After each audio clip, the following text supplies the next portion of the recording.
welcome in to probably the most literal episode of Bear With Us yet, where we have an actual bear with us, UNC men's assistant basketball coach Colin Gause. First ever recurring guest on the pod, I believe. So, how you doing, Colin? I am good. I'm good. Glad to be here, and glad to hear that I'm the first ever recurring podcast guest. So hopefully we'll make it something more as well. Yeah, no, the second appearance automatically guarantees your third, fourth, and fifth. So you're locked in now. Perfect. This is a name that has stuck with me since I don't think our senior year is lined up exactly, but my senior year. When you hear the name Tanner Morgan, what do you think? Timo, man, Tanner Morgan. So I think at my time actually, when I was here, I want to say the year before. I can't remember if it was 1 or 2 years before that. When I graduated. But yep, he was on the team. He was a center on that team, and he was I was a manager at the time. And what I'll say about Tanner was he was one of those guys who was kind of the heart in a sense of our really good CIT team that won that CIT championship back in 2018. And so Timo was a big part of that. He's one of those guys where like the stats might not show up, and he might not be filling up the stat sheet every night, but his impact was definitely felt on that team. And so yeah, no, I mean, I haven't heard that name in a while. I don't think he's playing ball anymore or anything like that, but he was definitely a big part of that team that we had success on. So it's kind of a running inside joke with us is the only memory Chris has of Tanner is just that missed free throw attempts in the Big Sky tournament. So unfortunately, that rings way louder than any other memory for Chris. I will say he is directly tied to probably my worst UNC basketball memory, which are those free throws, but then that led directly to my best UNC basketball memory, which was that CIT run. So I think he probably comes out ahead in the wash, I'd say. And that's definitely it's funny, like, yeah, like that's a great way to put it, right? Like just like your worst and your best, right? He kind of went from that to that. And so that was definitely one of the things that kind of creeped back into my mind, because I was definitely a part of that. We had a tough day, just couldn't get it done back then. Definitely hurt us all, and he was shooting some free throws and whatnot, and you guys kind of know the story on that. But no, it definitely led to, like you said, us being able to win a CIT championship, which was just big time. So all right, well, moving on to this year, four like contributors coming back. I don't think I missed any, but we have Jaron Riley, Langston Reynolds, Brock Wisney, and Zach Block. 4 guys in this transfer portal era that are like a core returning group. Is that roughly what you expect? Is that a little more than you would kind of expect? Less than you? I assume it's probably less than you hope, but like with the adjusted expectations, where does that kind of fall? Yeah, so I think for us, and if you look at a lot of teams, we're happy with what we were able to bring back. Like you said, those 4 guys, Brock, Zach, Langston, and Jaron, they played a lot of minutes for us last year. And so we expect them to, have big roles again this year for the program. But yeah, based on a lot of other teams, right? A lot of teams, we lost a lot of guys as well. But the big thing for us is if right, Zach, Brock, and Jaron, those are all starters for us for most of the year last year. And so that's something that I feel like a lot of other teams maybe weren't able to do. Obviously we lost a couple of really big pieces as well. But yeah, I think we were very excited just to get those 4 core guys back. Like I said, they played a lot of minutes. Zach, he's one of those guys. He's been in the program 4 years now. And Jaron, he's a transfer the year before, but having him back running the show and doing a lot for us last year would be great. And then Brock and Langston, they were freshmen, for us in the beginning, right? And so they've been in the program now. This will be year 3 for them, and so it's been good just seeing those guys who've been around the program for a while as well, just kind of stick with us and come back and want to be a part of the team and all that good stuff again this coming up year. So yeah, it's been good. Awesome. Well, a little inside baseball. We're recording this Wednesday, October 23rd. Just under 2 weeks out from the opening game against Colorado College, right? With the doubleheader with the ladies that night. Mm-hmm. So kind of, is there anybody? I have a few ways I could take this, so I'll just ask it this way and let you kind of decide. Any standouts? I have it worded as standouts early in camp. I don't think we're early in camp anymore. And so, but anybody that's kind of stood out in the practices, any potential scrimmages that you've seen? Yeah, I'll say definitely right those, and like you said, we have 9 or 10 new guys this year. And so definitely a lot of new guys, a lot of new faces. But those four that you mentioned, right? Those are guys who obviously stood out, who've kind of been sitting out the last few years for us. And then we had a handful of new guys, and I would say this that honestly, all of them have kind of stood out in their own way for us. And the reason I say that is that we're going to be a deep team this year. At least that's what we anticipate. And so about 9, 10 of the guys have either started, played plus 10, 15 minutes or scored double digits in Division I games. And so that's going to be something that we lean on this year. And that's why I say like everyone's kind of stood out in their own way, because we do have a lot of depth. Even with the handful of transfers that we brought in and stuff and had impacts on their programs and their previous programs. And then, like you said, those four guys, right, who came back for us, who were just, big parts of what we did last year. So yeah, there's a handful of guys, and we can obviously go through specifics and names and all that kind of stuff if we dive down, if there's any specifics that you guys want to go through. But no, definitely it's I would expect to see a pretty deep team this year. Like I said, 10 guys who've played high level Division I basketball and have scored double digits in a handful of those games. And so there's a lot of decisions obviously for us to make, but I definitely think we have a deep team. And so yeah, there's a handful of guys that are sticking out, at least for us so far. Okay. Yeah, definitely a couple of questions for us on the roster, because even as people who pay attention to the program, we're still like, wait, who's this guy? Like, he's popping up on the roster and whatnot. Doesn't even have a picture yet. Yep. You guys have a good melting pot, you could say. You got Colorado kids, you got transfers. Even some of these guys are from international countries, originally. How does that all work out with having 9 to 10 guys coming from all across the country? One of them even a star player transferring within the conference. How does that all work out of developing a chemistry over the off season and getting ready for season games, together, trying to find that flavor per se? Yeah, for sure. Yeah, that's probably one of the harder things nowadays, right? With just the way the college basketball landscape is, right, with transfers and just kind of the roster turnover. And so yeah, that's probably the biggest thing for a lot of coaches now, right? Just trying to figure out when you get those, maybe 8, 5, 6, 7, 8, 9, 10 new guys in, kind of how to get them to quickly gel. And I would say for us, a big thing that we like to do is just in the summer, right? So we typically bring all of our guys out there in the summer, and we start workouts and they take classes and do a bunch of things like that. In that time, we like to do a lot of team bonding activities, right? And so it's good because it's really mostly just us, maybe football, maybe a couple other sports are around, right? But it's mostly just us basketball guys and gals as well.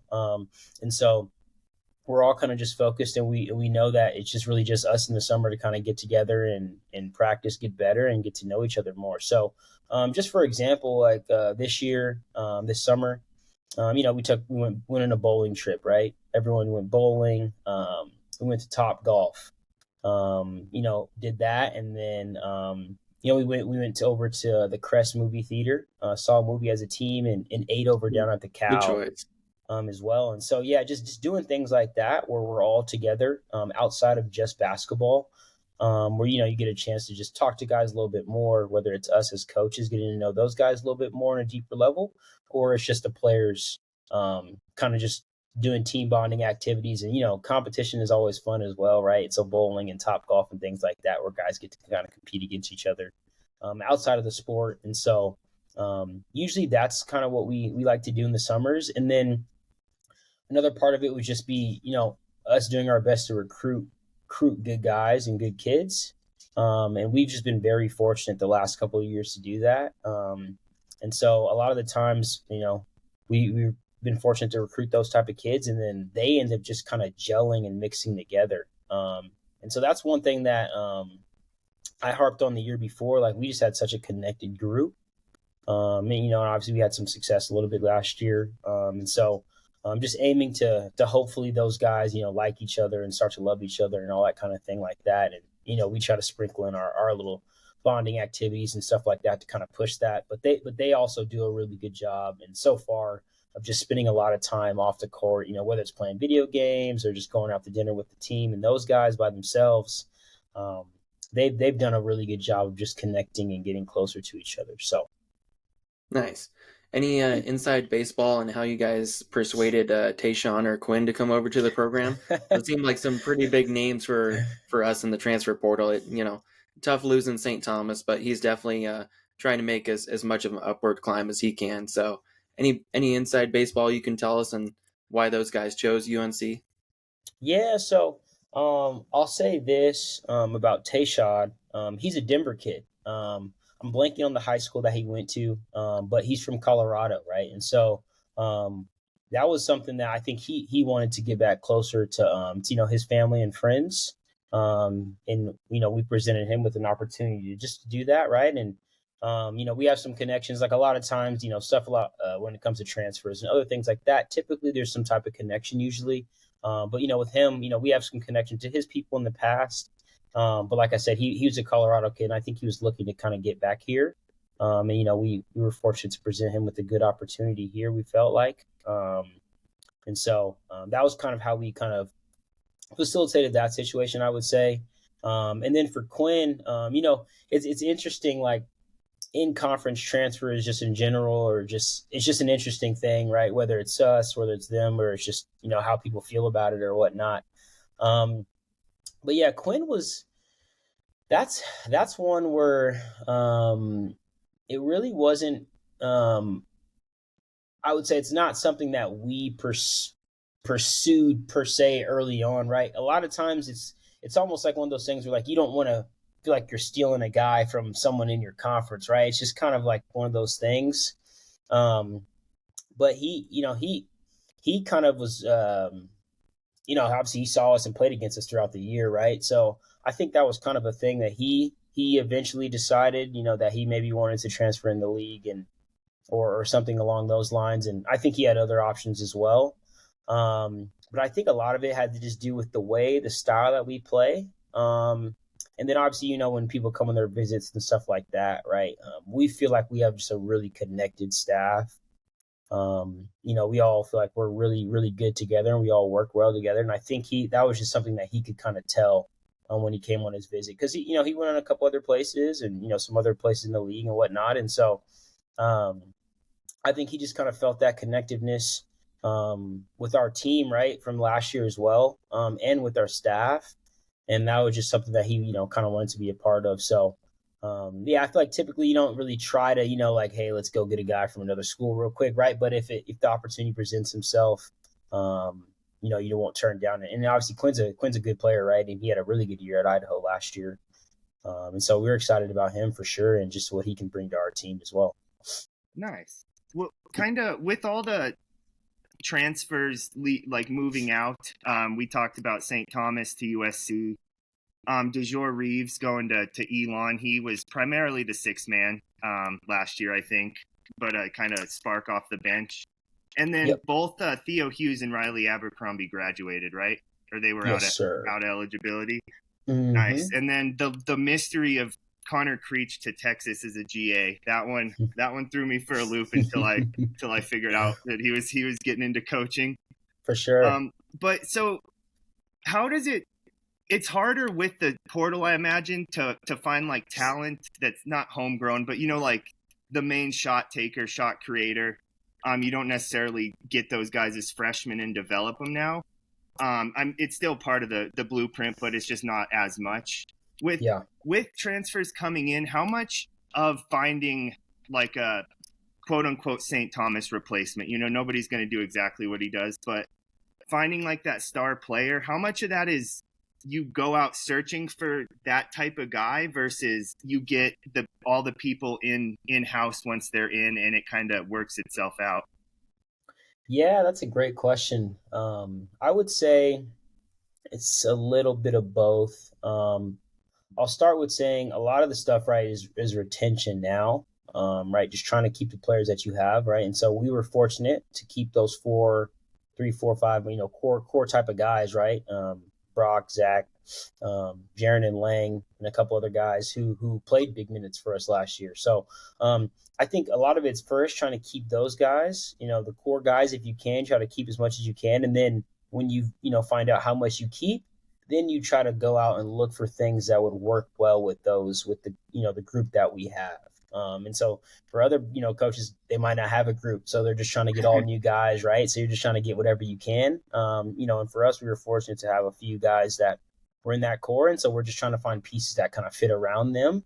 And then that can kind of help excel the groups that we already have. And so I would say it's not as much, going out there looking for okay, this guy averaged 20 points a game at this level. Let's try to get him.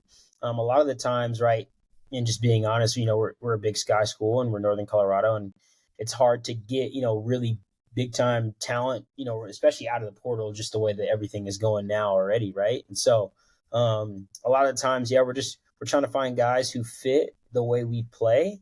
And then obviously you're trying to kind of per se find diamonds in the rough where it's okay, this kid over here, maybe he had a small role over here and played really well in that small role. Maybe if he comes here, a little bit more minutes, a little bigger role, he might be to have a bigger impact, right, than where he had at the level or the school or whatever he was at. So a lot of it's that too, just trying to figure out okay, hey, he looks like he could potentially be a big time player. It's, recruiting just like at a high school, right? You look in kids hey, he looks like he might have all the things to be a really good player. Similar now with the Parental Report here, you kind of see the things they did at the level that they were at and see if you feel like it could translate to your level. And then with a bigger role. But obviously a lot of it's projections, right? We never really know. You just assume and you kind of try to estimate it and give your best guess and do a bunch of research to try to figure out what kind of guys can fit. And if they were to have a role, would they, possibly be to play bigger, better, and whatnot. And so a lot of that stuff is what goes into. And then obviously, just a bigger piece of it is just, money and all that NIL and all that kind of stuff like that, right, is a huge part of college athletics now. And so obviously that plays a part with getting players as well, because I won't speak on, really specific numbers or anything like that, but you guys probably have heard of things and of whether if other, players getting whatever crazy amounts or whatever it is, right? And so that obviously plays a role with players going to certain schools and whatnot. And so, we have to put that in a factor as well. And knowing that we're not a super huge program with a lot of money or anything like that. And so I'm just trying to find the guys who a lot of the times, aren't there just for the money, just because we know we don't have a whole ton, right? It just is what it is. But, just trying to find guys who we feel like would fit and, kind of feel like they would, embrace Greeley and other things like that and just the UNC culture and whatnot. So is there any advantage you've noticed to having proof in the pudding with sending guys to Power Power 5, I guess, in basketball? Yeah, I was gonna say I don't know what the leagues are called these days. But, Power 6, 7, 8, whatever. But with Dalton Connect 2 years ago and then St. Thomas last year, have you noticed anything that recruits are maybe a little more not willing, but maybe money's less of an issue since you guys have shown that you're able to put guys at power programs? Yeah, I feel like I think over the last few years that's kind of been something that we try to pitch as well. Just kind of, like you said, just showing the track record, right, of guys who came here and had success and maybe went to a bigger program and then, did what they did, right? And so I think Definitely, that's something we use in recruiting, right? Just to show that, right? Because everyone in recruiting in general, right? It's a lot of talking and explaining, right? But people obviously want to see results and other things like that before they make decisions, right? So I think definitely that's something that we've tried to use and let people know, like, hey, we've had success with guys who come here, develop, have a big role. And then maybe they go like it is, whether it's playing professional. We've had a handful of professional guys, right? Or whether it's just going up to with the climate now of just going to a bigger level. And so yeah, I think that's definitely something that we use and would use, right? Of just, hey, we might not be to give you the big bucks, here, right? But you can come, have a good year, embrace us and what we want to do. And then, maybe you can make the big bucks, at another school or, at the professional level or whatever it may be. But no, that's definitely something that we have to kind of use in recruiting, right? Just because there's outside of, just us being, good coaches and good people and whatnot, right? Like there's not much else besides, other little things that are going to attract, just big time athletes or whatever it may be, transfers and stuff like that to us. And so obviously we've had success recently, in the last year and some other and in some previous years. But yeah, that's definitely something with the way the market's going, just trying to show kids like, hey, like we develop here and, we like to do a good job and we feel like, kids like to play for us. And we feel like if you can come here, that, you'll have a bunch of opportunities, after your time, if you do choose to leave. So. Right. With that, how much of your guys' approach also, like, big thank you for putting the Pro Bears graphic out there. We try to follow as best we can, but some of those websites don't translate to English very well. So For sure. big help on that. But it looks like on the graphic, at least, you guys got 11 guys that are currently or have played Europe, pro ball overseas and whatnot. And then obviously Dalton Connect having his big spotlight recently. Yeah. How much of that do you guys pitch to the program? Because I know when we were in school, Europe leagues was like, it was still a good option, but like not many people really put a lot of shine on it. And, every kid wants to go to the NBA. But like, Definitely. you guys kind of make sure they know, like, hey, if you do well here, like, there's options overseas. You just got to be, willing to take those chances or willing to, pursue those options. Definitely. Yeah, that's a big thing for sure, right? I think a lot of the stuff, right, when you're getting into it and you're talking to recruits and stuff like that, we try to figure out, what's important to them. Some people say it's, education. I love basketball. Some people say like, I love, I don't love education and I want to be a pro, or they say I want to do both, and so that's a lot of the time where we try to figure out what's important to them. And especially if being a pro is, we definitely bring up all the pros that we have. And on that graphic, like you said, I think there was 11 guys. And there's there's another one who wasn't on there, Theo Hughes. He wasn't on that graphic, but you guys remember him from last year. Yeah. He's actually playing in the UK right now. And then there's another guy, Ibrahim Silla, who's in time when we were in school. He's going. He had an injury, and so he'll be back later on this year. So he wasn't on there as well. But no, yeah, that's definitely something we like to harp on. And like you said, 6, 7, 8, 9, 10 years ago, it just wasn't as prevalent, the Europe thing, for a lot of people, like of just the knowledge of it and what it actually is out there for professional basketball. But it's big time. And I never want to count pockets or anything like that, but we have a handful of players making really, really good money out there, right? And so, if you remember guys from the past, right, like Jonas and Dre's and JDs and all those kind of guys, right? Like they're making really, really, really good money, being able to take care of their families and living in awesome countries and getting to explore and see things like that. So, no, that's something we definitely pride ourselves on, is just being fortunate enough to develop guys and them being able to go on and be professionals.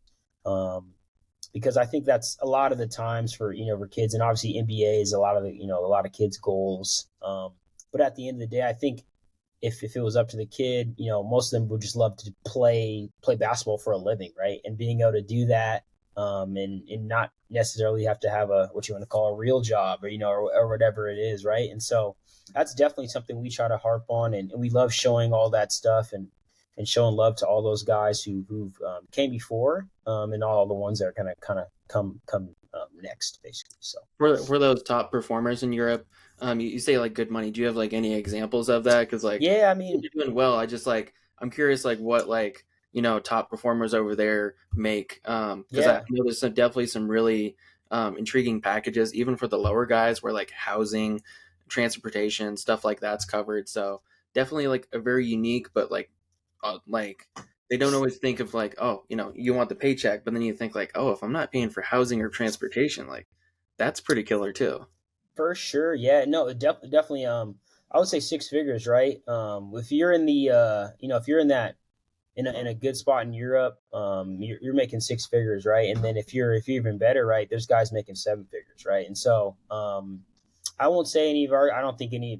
You can look a lot of this stuff. You could look up, right, and figure out what their actual salaries are. But no, a handful of guys, making six figures, which is right, like which is amazing, right? And just thinking of when you're, obviously you think of the big 50, 30, $40 million guys in the NBA, right? That's just unbelievable amounts of money. But like six figures is great. Is a great living, right, to make, and especially playing basketball. And so yeah. In Europe, those salaries definitely vary, right? From low, maybe 10, 12,000 a month. Who knows, right? Whatever, maybe less, 2,000. There's obviously definitely very low leagues, right, where you got to build yourself up and whatnot. And then there's obviously those high leagues where you're making six figures and even more. And so definitely we've had a bunch of guys have a lot of success out there. And then we have a lot of guys who are just kind of making their marks out there as well. And eventually we'll get to that level and whatnot. And so, no, it's been great just to see those guys. And, like you said, that graphic the other day, just a lot of reminiscing and seeing old faces and guys who are in the program. And it's great to see all their kind of success so far. So. Right. Definitely. I may just one more on that one, Chris. With the European stuff, do programs or countries reach out to you guys, or do you guys have to help the players get those connections to make those tryouts and different connections with those coaches? Yeah, and I'll actually piggyback real quick just on another point that you said that I missed. A lot of stuff in Europe, right? Like you said, you get housing. You're not paying taxes on your money, and they're giving you food and all that kind of stuff. So that's just another benefit, right? That a lot of people don't realize that in America, right? You're paying taxes and you're paying for your housing and all that stuff like that. Obviously, you're in the NBA, it's a lot more money. But when you're in Europe, they do definitely try to take care of you, and they give you cars and apartments and all that kind of stuff. So that is something that definitely incentivizes just going overseas if you do have a good year and whatnot. But to that next question, remind me the key part of it again, so I can just kind of like how does that connection get made? Like, do you guys have to help put them in touch, or are countries or programs kind of like looking at American schools trying to find their percentage of American players to help their team out? Yeah, I would say it's a mixture of both. A lot of the times, right? So, for example, if you're a really good player, right, you're probably going to have an agent.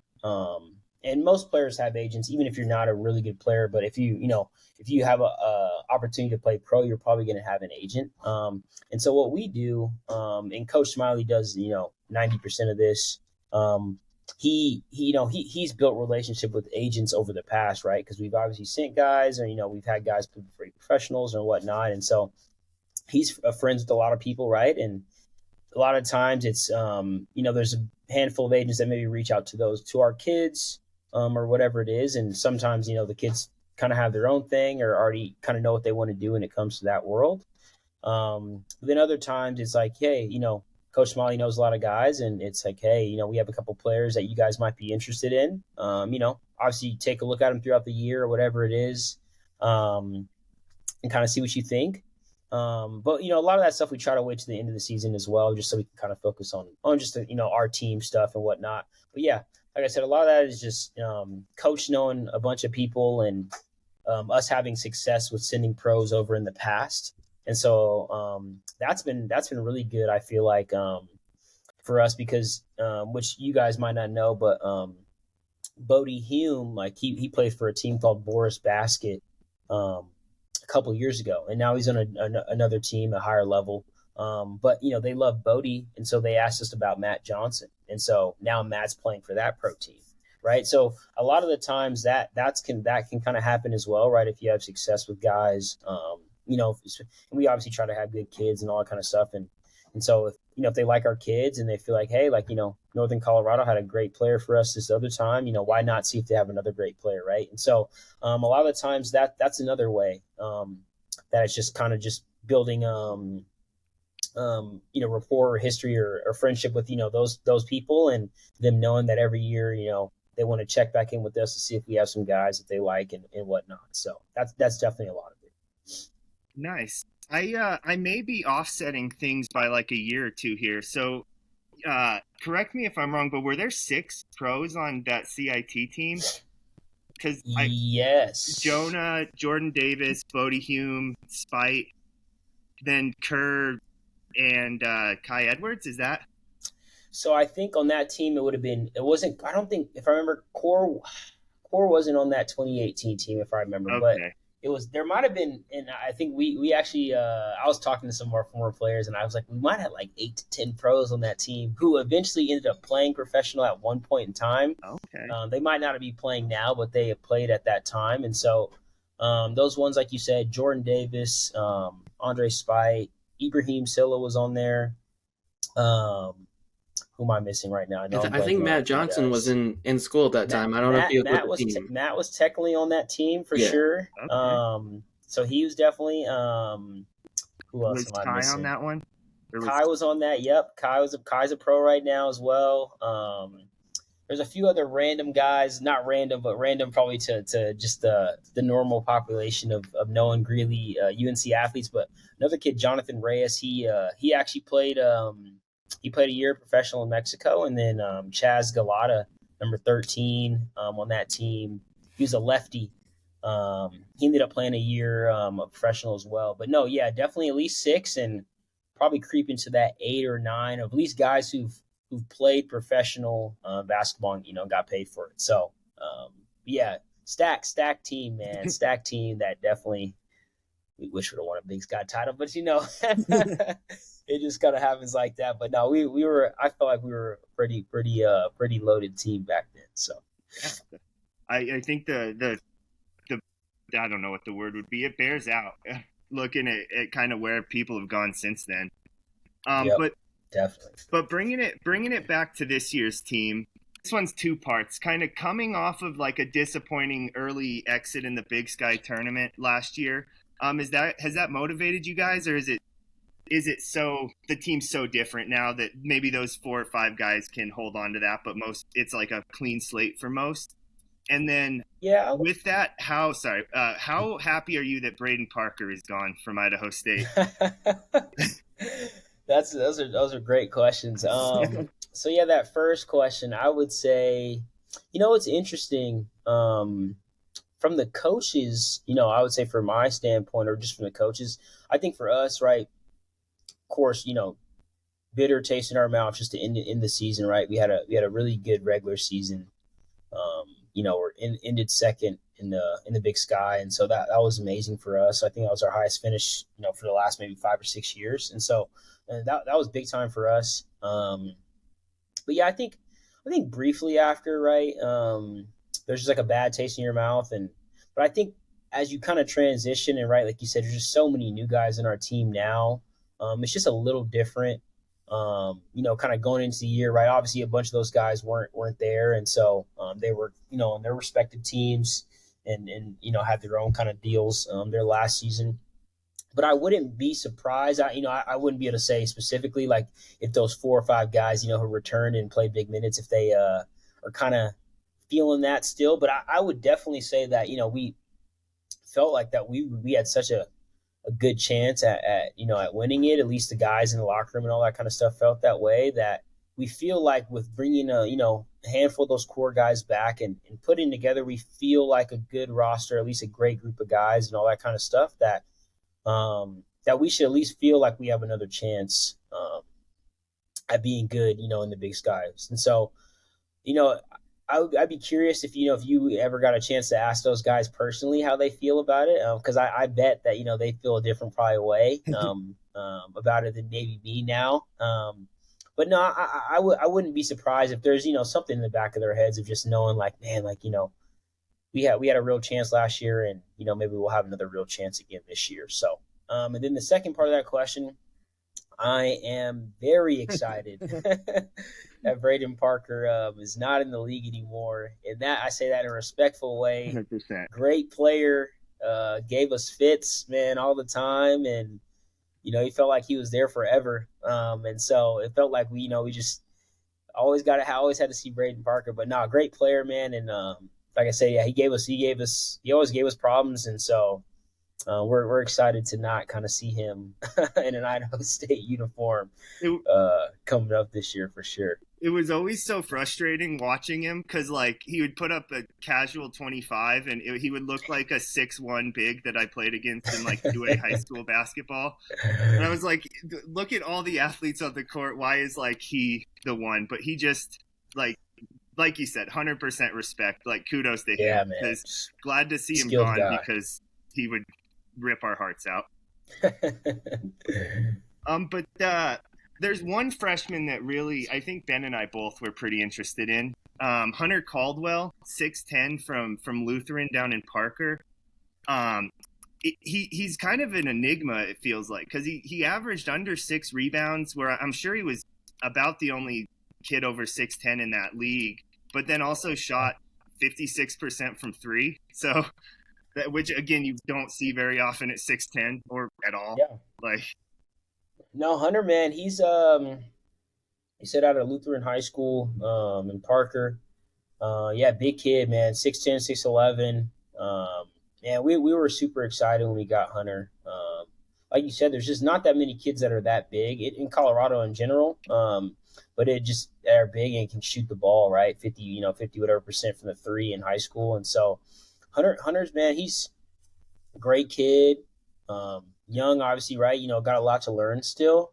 But even just in these last couple of months, man, you can just see so much progress from him.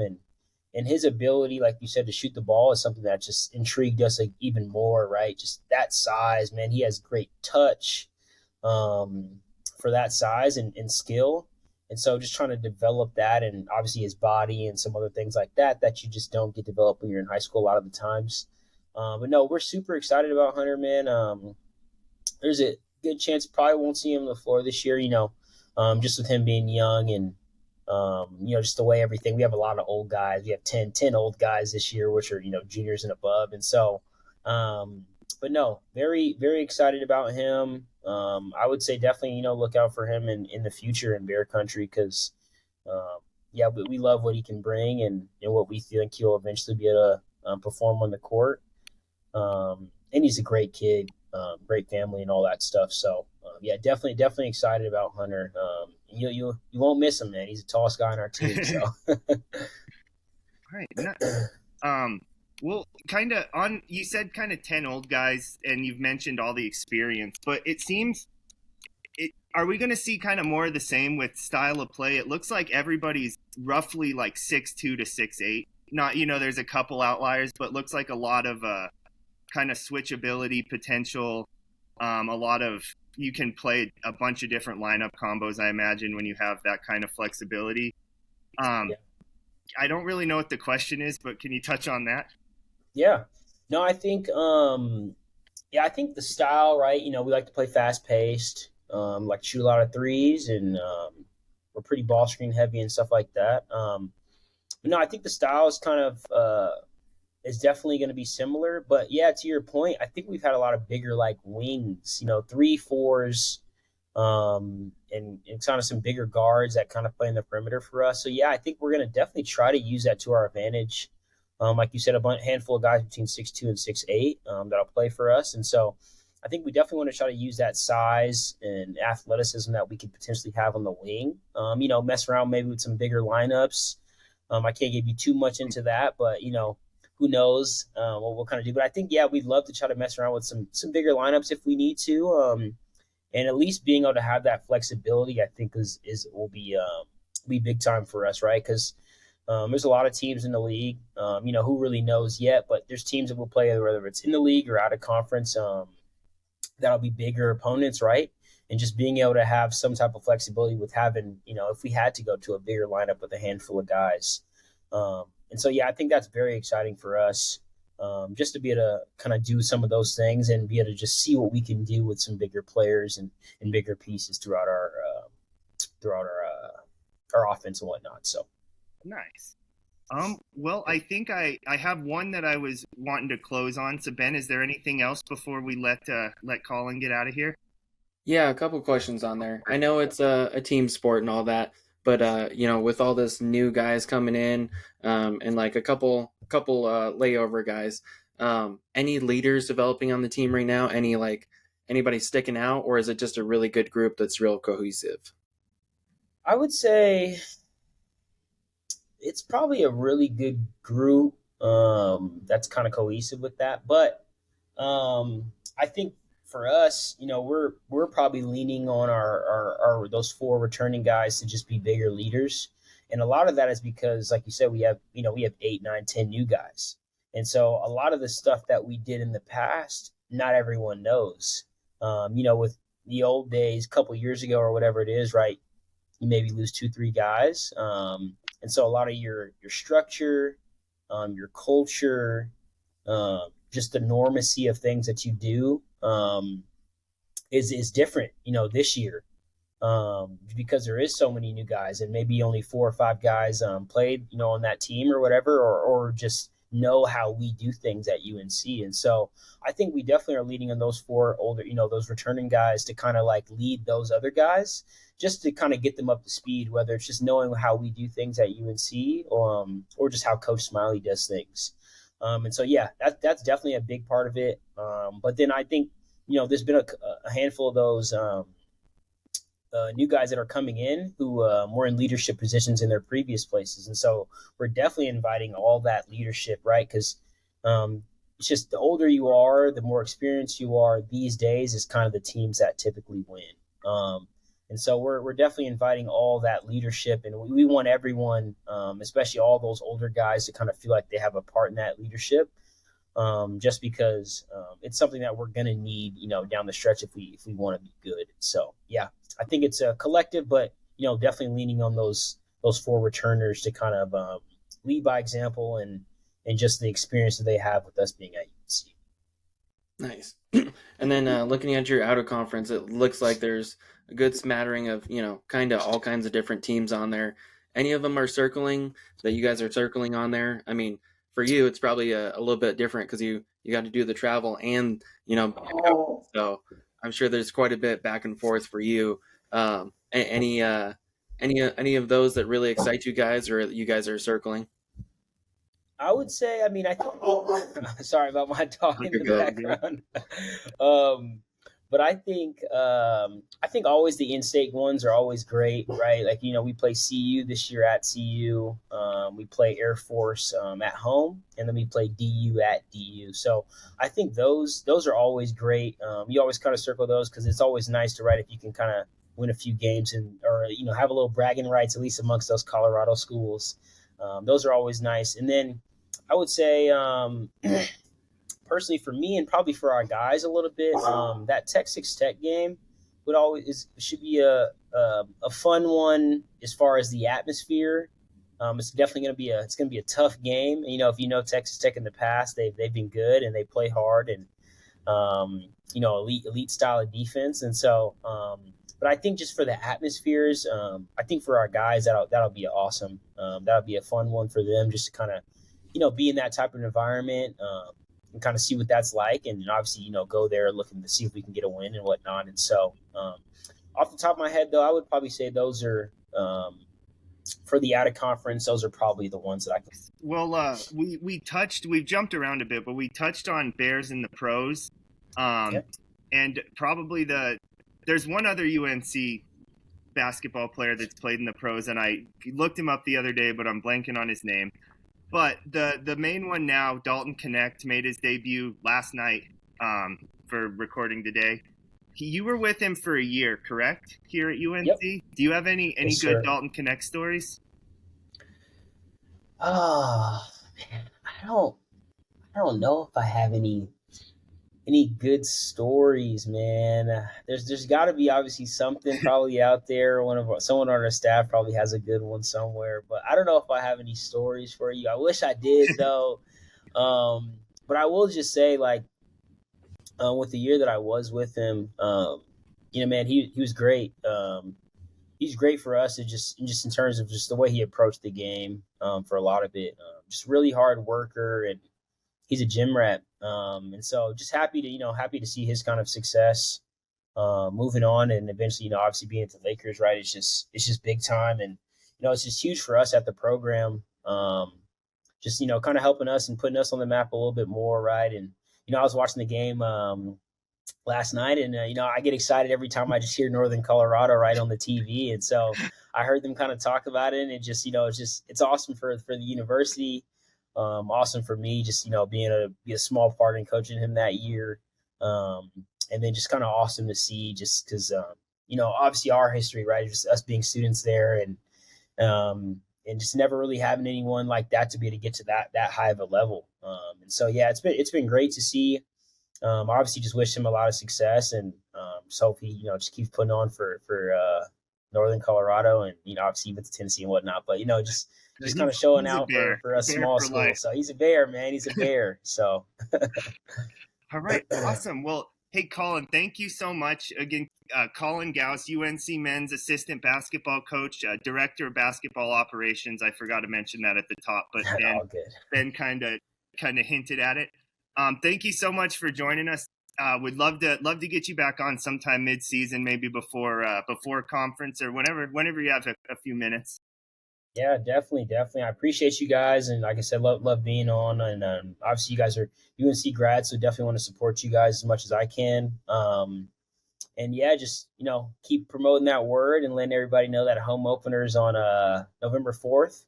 And we'd love to kind of get that thing packed out. Yeah, packed out, doubleheader with the women's team, and so love to get that packed out and see all the fans come out and support. Hopefully, a great year. So awesome. Thank you, Colin. Yep. Thank you guys, and you guys have a good one.